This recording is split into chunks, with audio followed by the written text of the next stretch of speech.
if you've identified the main forces that are driving things, if you've identified the demographic and political processes that are really underway, you're going to get a sense of what the century is going to look like.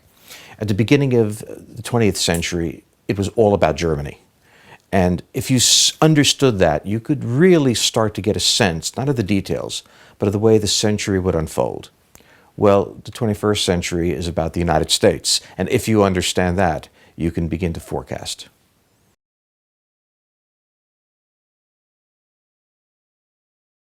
For the Europeans, the age of America has passed several times this century. The Europeans delight in thinking about the decline of the United States.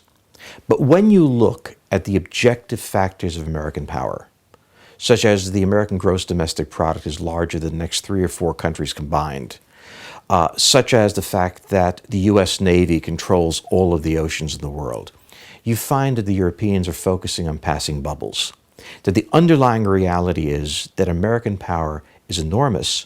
In 1980, for the first time in human history, trans-Pacific trade equaled transatlantic trade. This changed the world irrevocably. Until that point, the North Atlantic was the gateway to Europe and therefore the gateway to power. Now, Europe has not disappeared by any means. It's equaled by Asia. But both of those bodies of water are the trade routes. The United States is the only major power that's native to both bodies of water. And therefore, it has not only a trading advantage, but a military advantage. It can project its power into both the Atlantic and the Pacific. And therefore, ultimately, it controls the patterns of trade that exist. Destructive and creative capitalism go hand in hand, as has been said many times. And one of the strengths of the American system is that it destroys old industries and lets new ones be born. And one of the weaknesses of the rest of the world, particularly of Europe, is they don't let the old go. They hang on to it.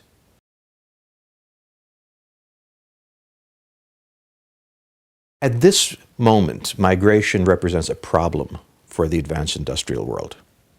But when we take a look at birth rates, life expectancy, we know 2 things. The population of all the advanced countries is declining.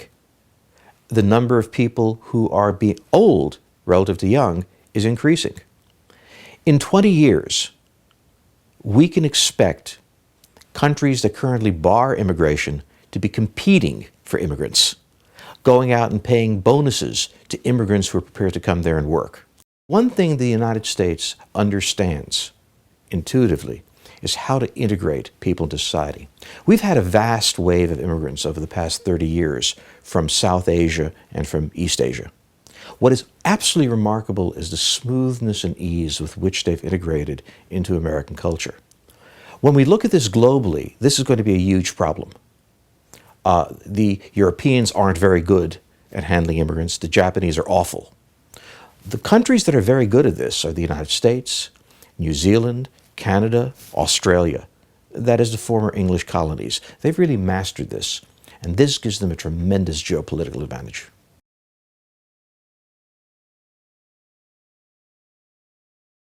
What drives scientific development, not just in the United States but elsewhere, is war and the danger of war and the willingness of the society to spend money on technology for warfighting. So, for example, the internet begins as a Defense Department project. The interstate highway system begins as a defense concept.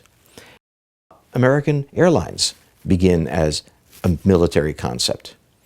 It is the role of the world's leading power in the course of building its military engine to engage in fundamental scientific research, which in turn becomes the economy. The future of military science rests in space. A huge amount of American military power already depends on American forces in space. We're going to have to defend those forces, and above all, we have to power those forces. The solution to the oil shortages that are coming is going to be in solar power. But solar power on the face of the Earth doesn't work. You have night, you have clouds, and you'd have to have a huge number of collectors. The state of Arizona would have to be covered. It doesn't work. In space, solar power is there all the time, and it's free, and there's no night and there are no clouds. You can get that power back to Earth by a number of means, one of which is microwave energy. If you think this is science fiction, know that NASA has a program for space-based solar power right now.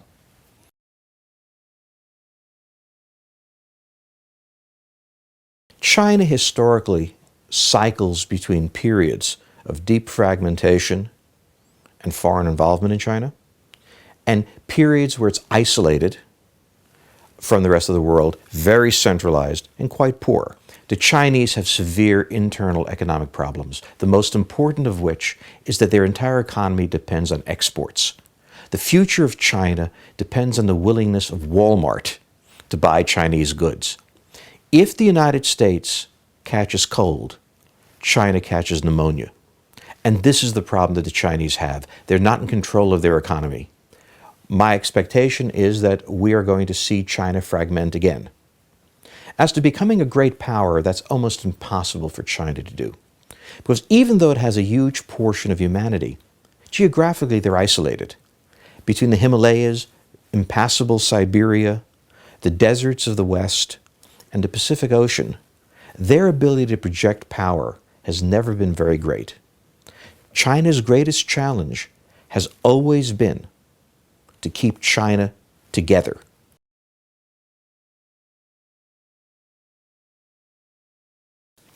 Russia has already reemerged as a threat.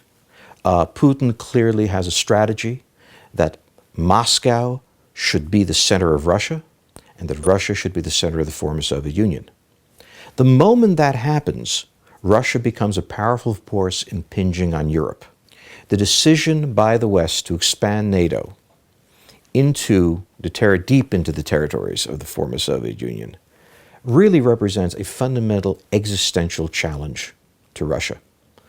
If that were to happen, Russia's ability to survive would be deeply compromised. Its ability to do things for the good would be questioned because it would have hostile powers all along its borders. It is now moving to a point where it is confronting American and to some extent European power, Turkish power, powers in Central Asia. This will solidify into a confrontation, I suspect not a war, but a confrontation, and Russia will lose this confrontation again. This time, when it collapses, not only the former Soviet Union will collapse, but the Russian Federation itself will fragment.